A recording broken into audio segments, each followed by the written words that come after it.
हा आहे हायवे 390 आणि हा आता हायवे I-90ला कनेक्ट होतो आणि हायवे I-90 हा रन होतो फार ईस्टला बॉस्टनपासून फार वेस्टला सिॲटलपर्यंत ऑलमोस्ट 5000 किलोमीटर. आणि आता आम्ही ज्या दिशेने चाललो तिथे ट्रॅफिक फारच कमी आहे. बट यू कॅन सी या साईडला आम्ही डाव्या साईडला डाऊनटाऊनला जाण्यासाठी खूपच गर्दी आहे, त्यामुळे ट्रॅफिक खूपच जास्त आहे. आता थोड्याच वेळामध्ये आम्ही I-90ला लागू.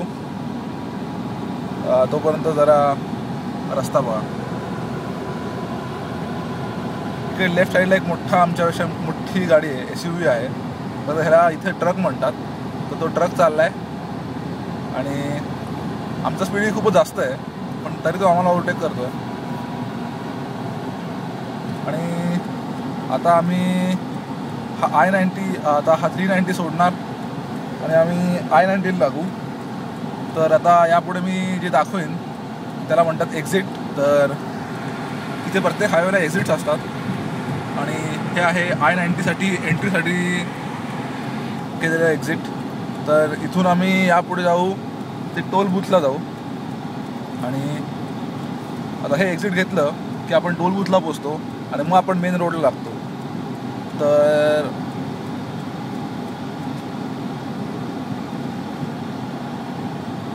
You can see here toll booth 1/4 mile. तर इथे टोल बूथला गेलं की असं वेगवेगळ्या लेन असतात. एक लेन असते ती प्रॉपर पैसे देऊन कॅश देऊन टोल भरण्यासाठी असते. तर दुसरी लेन असते की जिथे त्याला इझी पास म्हणतात, जिकडे आपली गाडी न थांबता जाऊ शकते आणि गाडी पास झाली की आपल्या अकाउंटमधून पैसे कट होतात. तर हा आहे टोल प्लाझा. तर आता इथे बघा वरती लिहिलं आहे इझी पास. तर आता हा हिरवा लाईट लागला की जायचं पुढे जायचं. हां, तर आता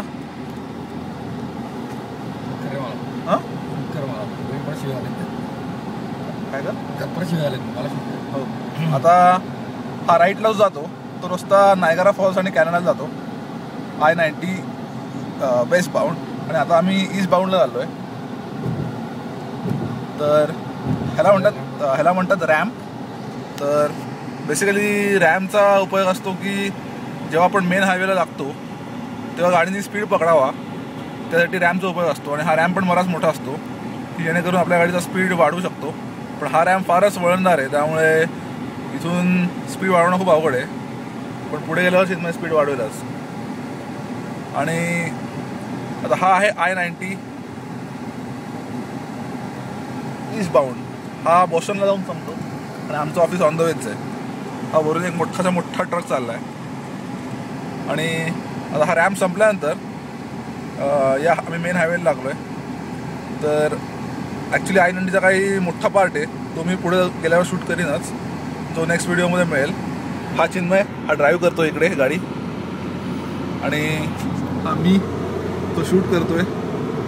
आणि आता इथून पुढे 12 माईल्स गेलं की एक मोठा I-90चा पार्ट लागेल, तो मी शूट करतो. तोपर्यंत विश्रांती.